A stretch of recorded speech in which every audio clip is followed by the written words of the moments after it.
të vërtet të gjitha falënderimet dhe madhërimet janë vetëm për Allahun, Zotin e gjithësisë. Vetëm atë e falenderojmë dhe vetëm prej tij ndihmë dhe falje kërkojmë. Kë Allahu madhëruar e ka udhëzuar dhe vendosur në rrugën e drejtë, nuk ka humbje për të. Dhe kush e ka humbur rrugën e drejtë, ka devijuar, nuk ka udhëzim për të. Gjithashtu dëshmoj dhe deklaroj se nuk e meriton askush tjetër adhurimin përveç Allahut, Zotit të gjithësisë, dhe se profeti Muhammed sallallahu alaihi wasallam është vul dhe pra Khatemun Nebiyin, vula dhe përfundim pra i fundi i profetëve.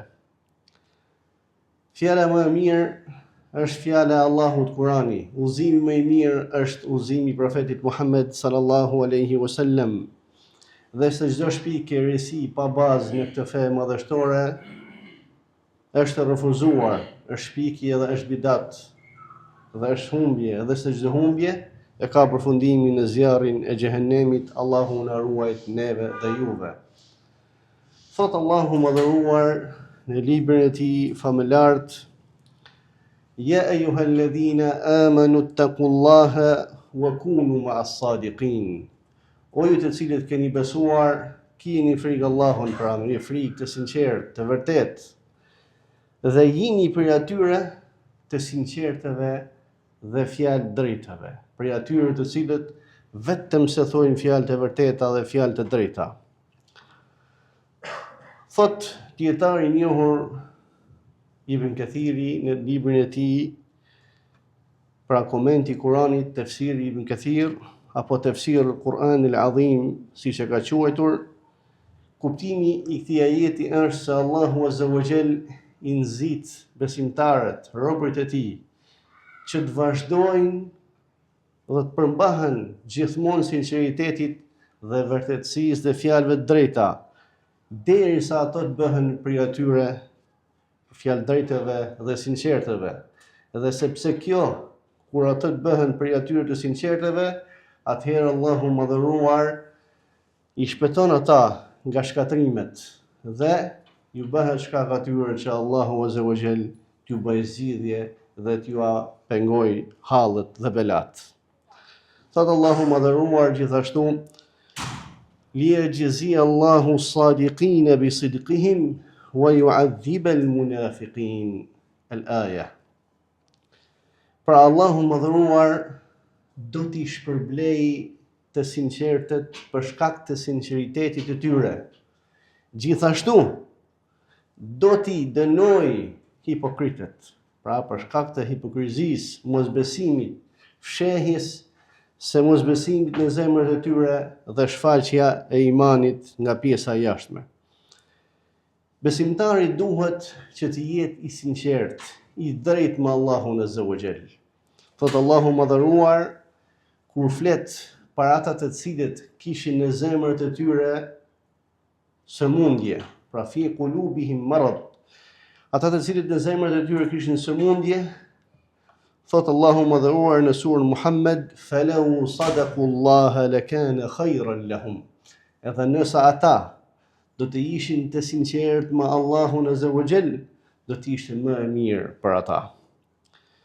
Pejgamberi sallallahu alaihi wasallam në hadithin e Ibn Mas'udit që shënon Imam Buhariu dhe Muslimi në sahihun e tyre, thot: aleikum bis-sidq fa inna as-sidqa yahdi ila al-birr wa inna al-birra yahdi ila al-jannah wa la yazalu ar-rajulu yasduqu wa yataharra as-sidqa hatta yuktaba 'inda Allahi siddiqa.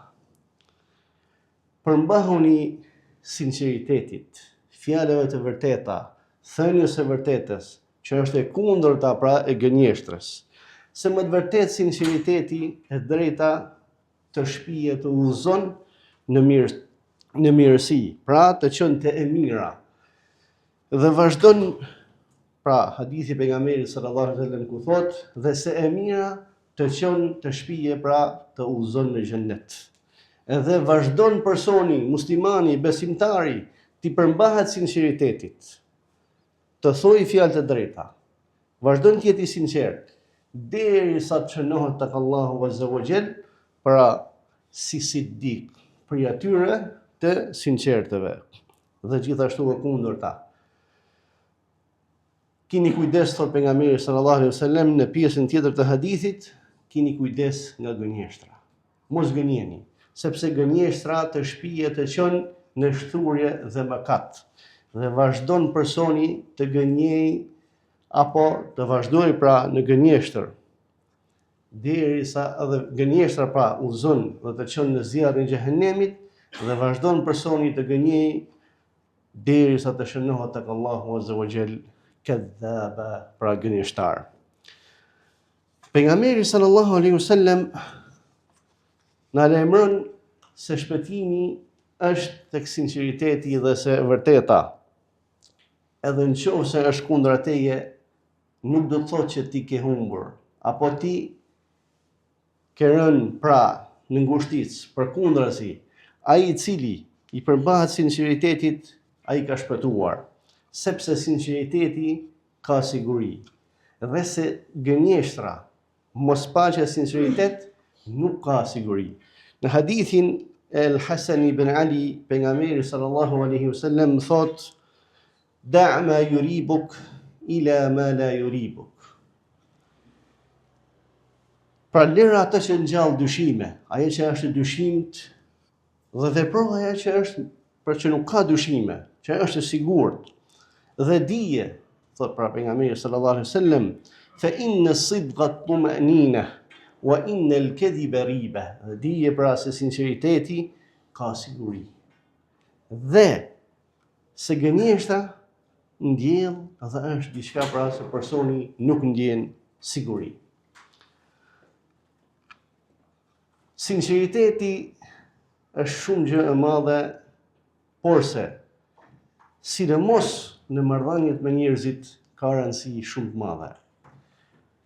Për atyre të cilët mund t'i synojmë sot me këtë hutbe, për në ligjërat të ditës së Xuma, është edhe ata të cilët merren me biznes, pra me tregti. Nëse je i sinqert dhe ke, pra thua fjalë të drejta dhe nuk bën mashtrime, nuk i mbulon apo i fsheh temetat e mallrave të tregtisë, Allahu Azza wa Jall ka për të dhënë bereqet dhe ka për të shtuar riskun dhe ka për të shtuar ty fitimin. Në hadithin e Hakim ibn Hizam, pejgamberi sallallahu alaihi wasallam thot: "Shitsi dhe blersi të dy kanë drejtin e tyre, ose ta vazhdojnë marrëveshjen e tregtisë, ose ta prishin atë, përderisa ata vazhdojnë të jenë në vendin pra e marrëveshjes. Janë të lirë. E nëse ata nuk gënjejnë, thojnë të vërtetën kur bëjnë tregti, nuk fshehin temetat apo mangësitë e mallit të tyre, Allahu Azza wa Jall vetëm se t'ju hedhi dhe t'ju japi atyre bereqet në tregtinë e tyre. Dhe nëse ndodhe kundërta, fshehin mangësitë, gënjejnë thjesht për të shitur mallin, për ta hequr mallin, siç i thojnë, pra për ta hequr qafe, Allahu Azza wa Jall ka për t'ju hequr bereqetin e fitimit në tregtinë e tyre. Ji i sinqert në marrëdhënie me njerëzit. Ji i sinqert tek tregtia jote, sepse Allahu Azza wa Jall ka për të dhënë bereqetin te fitimi jot. Allahu Azza wa Jall ka për të shtuar riskun. Nëse është edhe pak, mirë, po risku dhe fitimi jot me anë të tregtisë do ketë një vlerë shumë të madhe dhe bereqet të madh. Ishte një prej shokëve të profetit sallallahu alaihi wasallam që u quante Urwa al-Bariqi. Urwa al-Bariqi. Ishte një djalosh shumë i shkallët që profeti sallallahu alaihi wasallam një ditë prej ditësh i kërkoi atij, i dha pra 1 dinar. I dha atij 1 dinar. Që në realitet pra dinari, po ta peshojmë ose po ta konvertojmë në gram, Pra 1 dinar i bjen, nëse ne mund ta konvertojmë, pra 24 karat i bjen me dollar rreth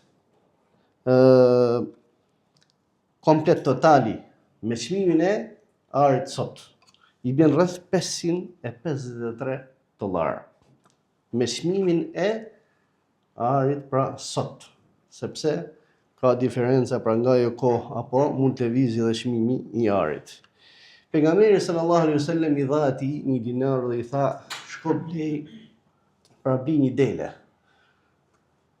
Shkoi në treg me 1 dinar, bleu i dele e gjeti me gjys dinari. Pra gjeti një dele me gjys dinari. Bleu i dele e shiti atë.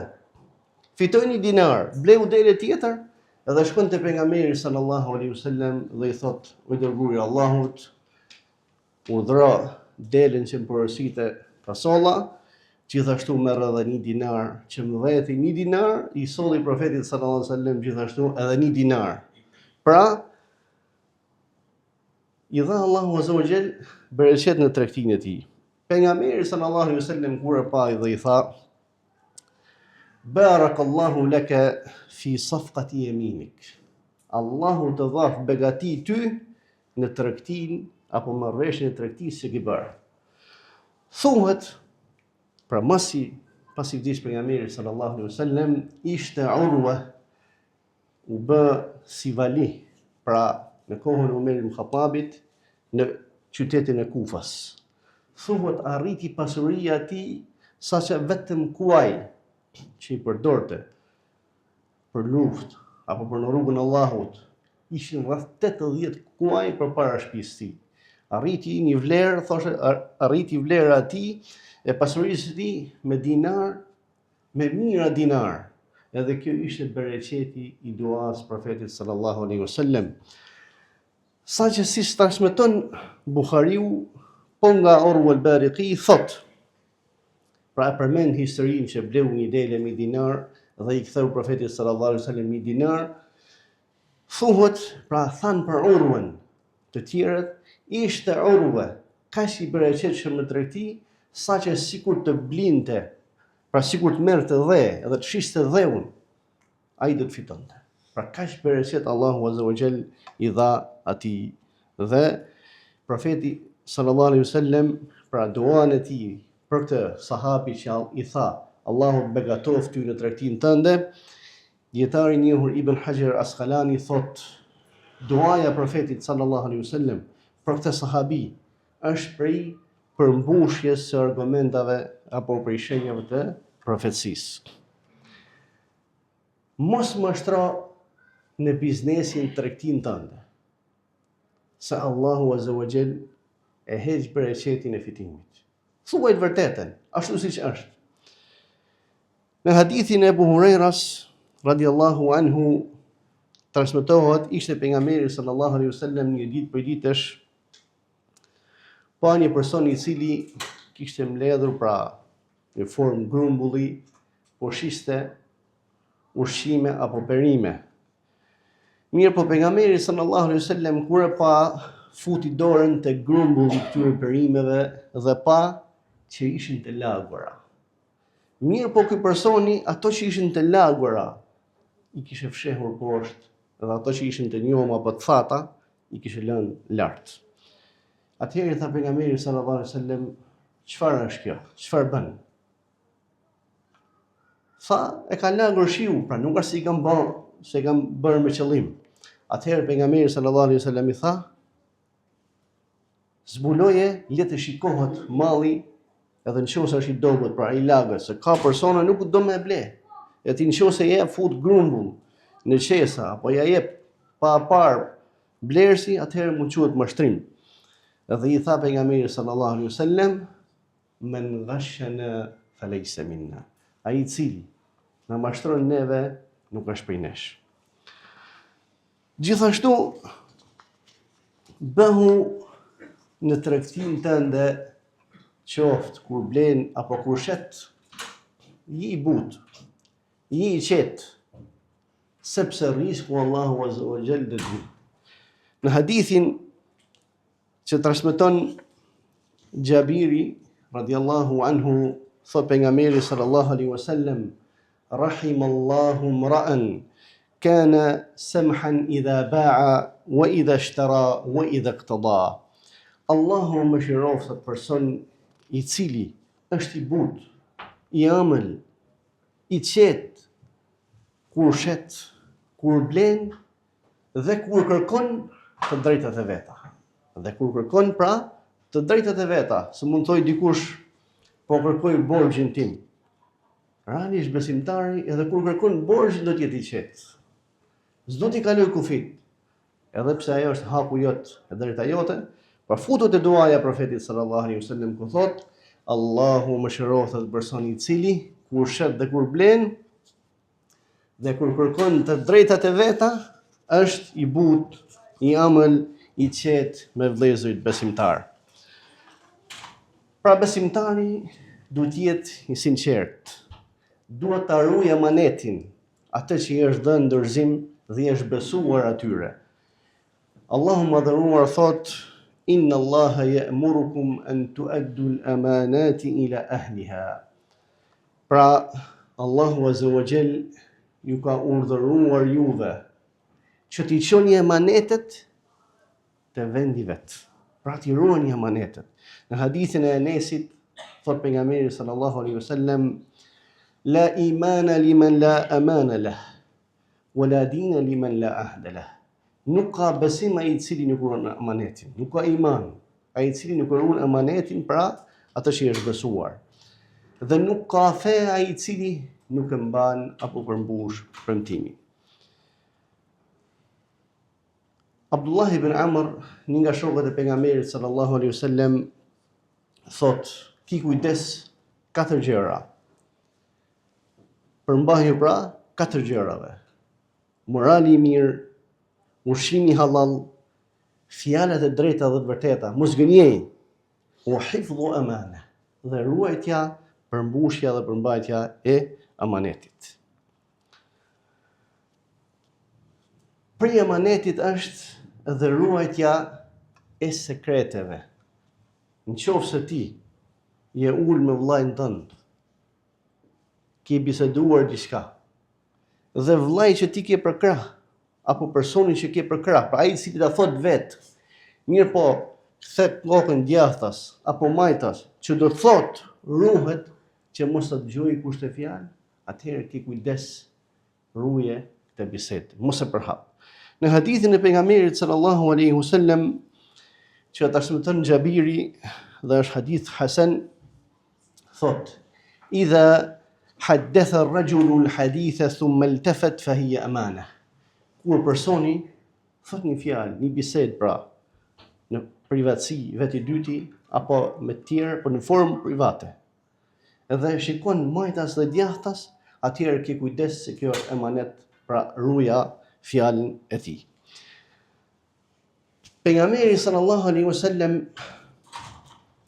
ishte edukatori, i cili edukonte shokët e tij. Prej atyre ishte Enes ibn Malik. Dihet se Enesi ishte edhe prej shërptorëve të pejgamberit sallallahu alaihi wasallam, i cili ka shërbyer profetit sallallahu alaihi wasallam shumë vite. Një ditë prej ditësh e pa Enesin duke luajtur me fëmijët, pra me fëmijët e vegjël, sepse Enesi ishte i vogël, një prej ka shërbyer pejgamberit sallallahu alaihi wasallam që në vegjëlinë e tij. Pra sot mund të marrim edhe mësim në këtë hadith, nuk ka diçka që mund të themi i vogël. Për veprat mira nuk i vogël në atë aspektin, pra duhet të mësojmë edhe të vegjëlit, duhet të nxisim në veprat mira. Enesi thot, po luaja me djemt, edhe erdhi profeti sallallahu alaihi wasallam dhe më tha, o Enes, shko në filan vend, po të porosis për një porosi dhe mos ja tërgo kujave. Niset Enesi për porosinë e profetit sallallahu alaihi wasallam, mirë po rrugës e takon nëna vet dhe i thot, hajde këtu. Ku po shkon? I thot Enesi, po shkoj për më kry një porosi të profetit sallallahu alaihi wasallam, pra më ka kërkuar një kërkesë dhe do ta kryj. Nëna vet i thot, e për çfarë të dërgoi profeti? Cila është porosia e tij? atëherë i thot nënës vet, ajo është sekret. Dhe nuk e hapi sekretin e profetit sallallahu alaihi wasallam. E ama ati i tha, të lumt mos e hap sekretin e profetit sallallahu alaihi wasallam. Në hadith përmendet se nxënësi i Enesit është edhe Thabit el-Bunani, një nga tabiinët të mëdhej, i thot, o Thabit, vallahi, sikur të ishte dikush që unë do ta tregoja këtë sekret, do ishe ti, pra sepse ishi nga nxënësit më të afërt dhe më ekselent dhe të zuar që kishte Enes ibn Malik, pra ishte Thabit el-Bunani. Tha, po ti ishte puna, do ta tregoja ty këtë sekret.